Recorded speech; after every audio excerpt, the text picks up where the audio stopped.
Well, we all know the terms Palestine and Palestinians, but what do they really mean? Well, do they really exist? Well, according to history, no. What? Not really. What? I'm Jazz Berganzo, and this You are correct, sir. Yes! is what's next.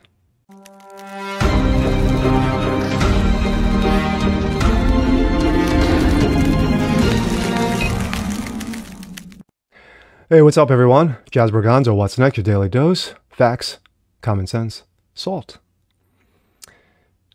And of course, happy Monday. Well, with what has transpired this week regarding Hamas's attack on Israel,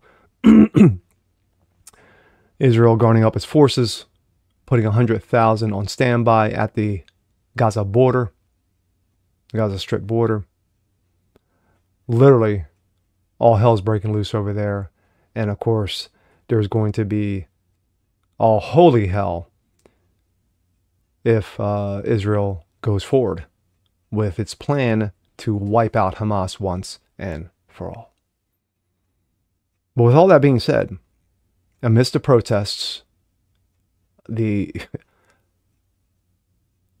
myriad of protests for being pro-Hamas, from New York to San Francisco to Chicago to LA to Philadelphia.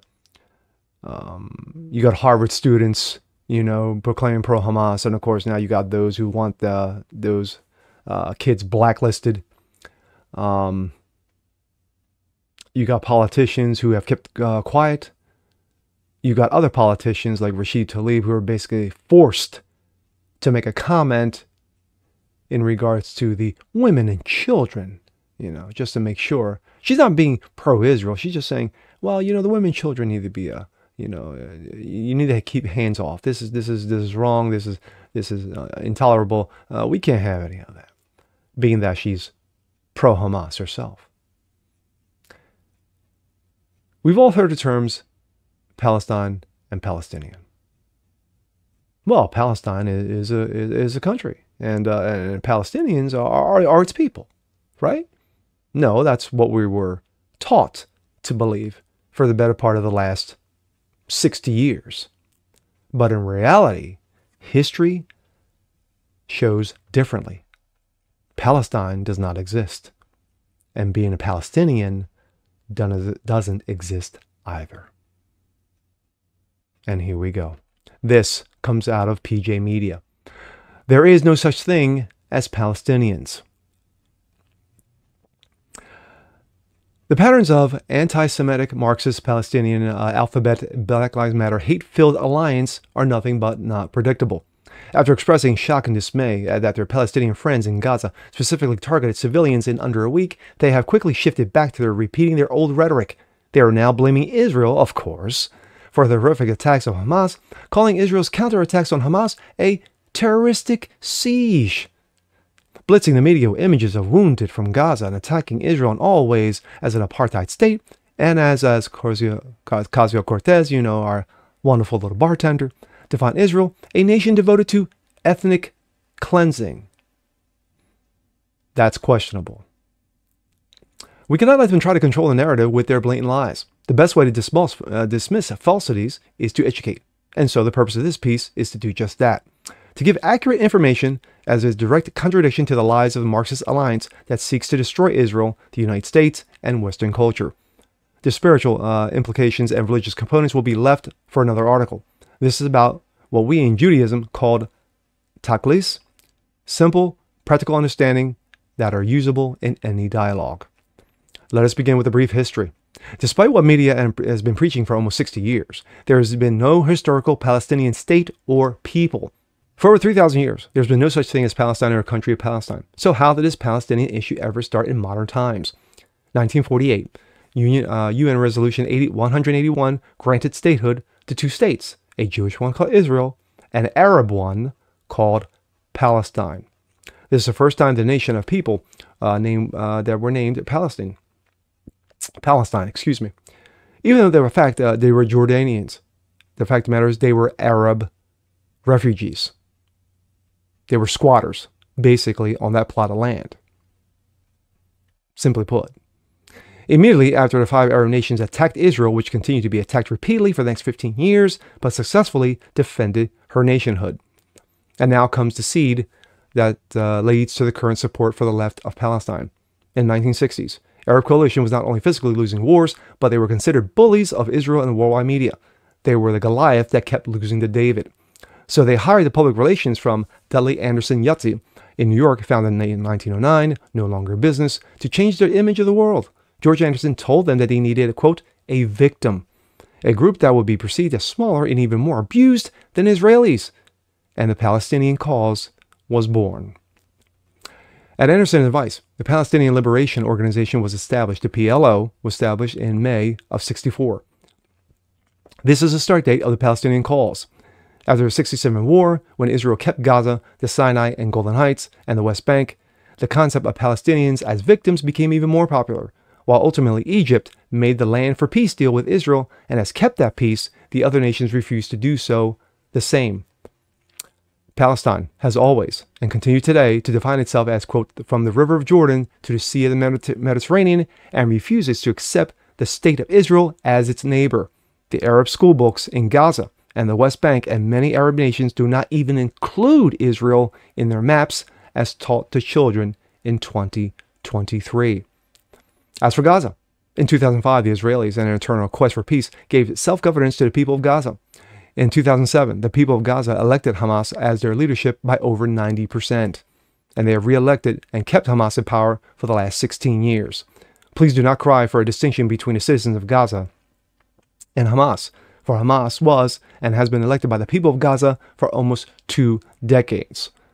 So it wasn't just Hamas. Well, initially Hamas forced its way in, but we're doing this democratically.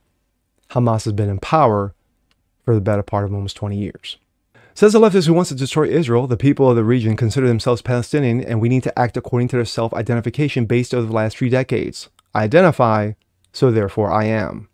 So when confronted by the history that Palestine and Palestinians are made up, the response of that self-identification is the real determiner. This is beyond absurd, and we can see with a simple analogy. We are currently being confronted with a media that supports the same Marxist agenda, that claims that a man identifies as a woman. He should be treated as a woman always. Anyone with common sense realizes that this is ridiculous.